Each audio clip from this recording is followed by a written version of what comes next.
మీరు ఎట్లా కంక్లూజన్కి వచ్చారు దీని విషయంలో? ఇవాళ ముఖ్యమంత్రి గారే పదే పదే తన ప్రెస్ మీట్లలో మాట్లాడుతూ దొరికిపోతా ఉంటే మళ్ళా పైపెచ్చు సమగ్ర కుటుంబ సర్వేకు అర్హత లేదు, అది ఎక్కడ కూడా గవర్నమెంట్ టేబుల్ మీద పెట్టలేదు, దాన్ని క్యాలిక్యులేట్ చేయకూడదు అని చెప్పి నేను కూడా అడుగుతా ఉన్నదే. 2011 సెన్సస్ అయితే మన యూపీఏ గవర్నమెంటే చేసింది కదా. 2011 సెన్సస్ ను యూపీఏ గవర్నమెంట్ చేసినప్పుడు తెలంగాణ జనాభా 3,53,00,000. అర్జున్ పైకి రా.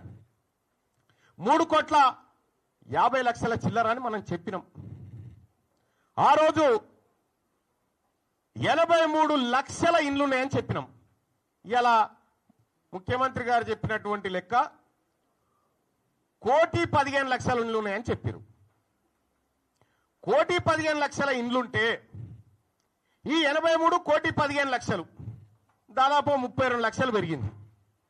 32 లక్షల మంది ఇండ్ల కొత్త ఇండ్లు వస్తే అందులోకి ఒక్కడా నిలడా? మరి 32 లక్షల ఇండ్లలోంచి ఒక్కొక్క మనిషిని లెక్క పెట్టినా కూడా తెలంగాణ జనాభా 3,90,00,000 కావాలి. కానీ ఎందుకు కాలే? ఇలా దీని కథ ఏంది, దీని వ్యవహారం ఏందంటే కేవలం ఈడబ్ల్యూఎస్ ను రక్షించుకోవడానికి వేసినటువంటి ఎత్తు మాత్రమే. సహజంగానే ముఖ్యమంత్రి గారు మనలాంటి వాళ్ళు పక్కన ఉండొద్దని కోరుకుంటాడు. ఎందుకు? తీన్మార్ మల్లన్న కాంగ్రెస్ పార్టీలో ఉండి ఓపెన్ గా జరిగినటువంటి అన్యాయాన్ని ప్రశ్నిస్తా ఉంటే ఆయనకు శవనం పట్టది. నేనే కదా ఈడబ్ల్యూఎస్ కోటా అన్యాయంగా 6.98% ఉన్నటువంటి వాళ్లకు 10% రిజర్వేషన్ ఇస్తురని నేనే 4 సార్లు రిప్రజెంటేషన్ ఇచ్చిన. మీకు అది తెలియనట్టుగా మీరు యాక్టింగ్ చేసి మీరు ప్రవర్తించేటువంటి తీరు చాలా జుగుప్సాకరంగా ఉంటుంది. మీకు తెలియదా ఈడబ్ల్యూఎస్ కోటా ఎట్లా ఇంప్లిమెంట్ చేస్తున్నారో? ఇలా 160% ఉన్నటువంటి బీసీలకు 27% రిజర్వేషన్, 10% లేనటువంటి అగ్రవర్ణాలకు 10% రిజర్వేషన్ ఇస్తే ఈ అన్యాయాన్ని ప్రశ్నించడం బీసీగా, బీసీల రక్తం పంచుకొని పెట్టిన బిడ్డగా నా హక్కు, అది నేను మాట్లాడతా.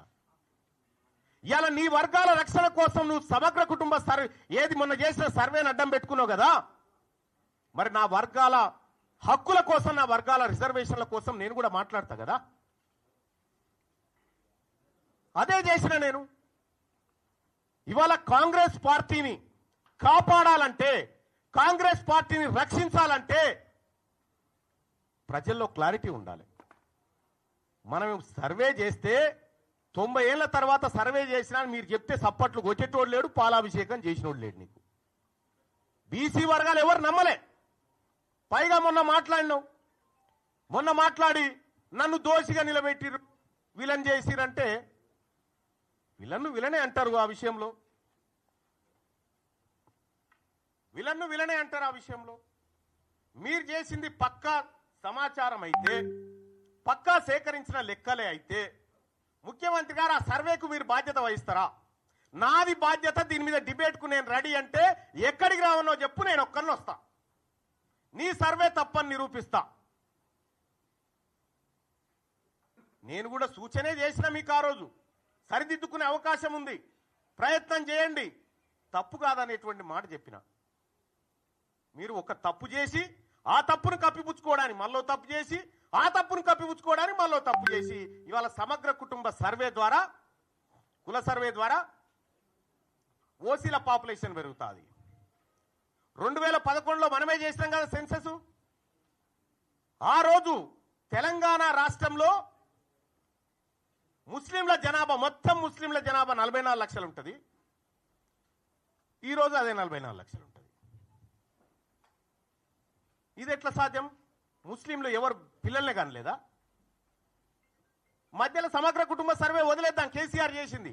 మన సర్వేలే కంపేర్ చేస్తేనే ఇక్కడ పొంతం లేదు కదా. మరి అటువంటప్పుడు ముఖ్యమంత్రి గారు, మీరు బాధ్యతాయుతమైనటువంటి పదవిలో ఉన్నారు, ఈ బీసీలకు న్యాయం జరిగే విషయంలో ఏమైనా పొరపాట్లు జరిగితే మళ్ళీ సరిదిద్దుకోండి అని చెప్పి సూచన చేస్తా ఉన్నాము. మళ్ళీ సరిదిద్దుకుంటే తప్పేమీ కాదు. ఇవాళ తీన్మార్ మల్లన్న సర్వేను వ్యతిరేకించిందంటే నేను ఒకే ఒక్క కారణం అని చేరేటప్పుడు కూడా చెప్పినా మా తలలను లెక్క పెడతా అంటుండు, క్యాస్ట్ సెన్సస్ చేస్తా ఉంటుండు, మాకు 42% రిజర్వేషన్ ఇస్తా అంటుండు రాహుల్ గాంధీ గారు అని చేరినాం. ఆయన ఆలోచన మేరకు, రేవంత్ రెడ్డి గారు పిలుపు మేరకు కాదు కదా నేను చేరింది, ఆయన ఆలోచన మేరకు చేరినాం. అదే నాయకుడు రాహుల్ గాంధీ గారు పార్లమెంట్ లో మొన్న మాట్లాడుకుంటూ ఓ బీసీ నాయకులారా, బీసీ ఎంపీలారా, మీకు అన్యాయం జరుగుతుంటే మీరు మాట్లాడరా అని చెప్పిండు. మరి ఆయన చెప్పిందే నేను చేస్తా ఉన్నా, ఆయన చెప్పిందే నేను చేస్తా ఉన్నా. చేస్తున్నటువంటి సందర్భంలో బీసీ ఉద్యమం బలపడతా ఉంది, బీసీలందరిని ఐక్యం చేస్తా ఉన్నారు, దీన్ని ఎట్లయినా అణచివేయాలనేటువంటి ఒక కార్యక్రమం చేస్తా ఉన్నారు. ఈ చరిత్ర ఇటువంటి ఓళ్ళని కొన్ని వందల మందిని చూసింది ఈ గడ్డ, ఈ నేల. అందరం ఎంతకాలం భూమి మీద బతకడానికి రాలే.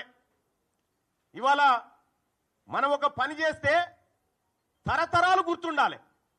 గా బీపీ మండల్ గారు చేసిన పని, గా జయశంకర్ సార్ చేసిన పని, వాళ్ళు చేసిన పని తరతరాలు గుర్తుంటది. ఇప్పుడు మీరు పని చేస్తే మీ మంత్రులకే మీ పేరు యాదకొస్తలేదా? అందుకోసమే ముఖ్యమంత్రి గారు ఇది మిమ్మల్ని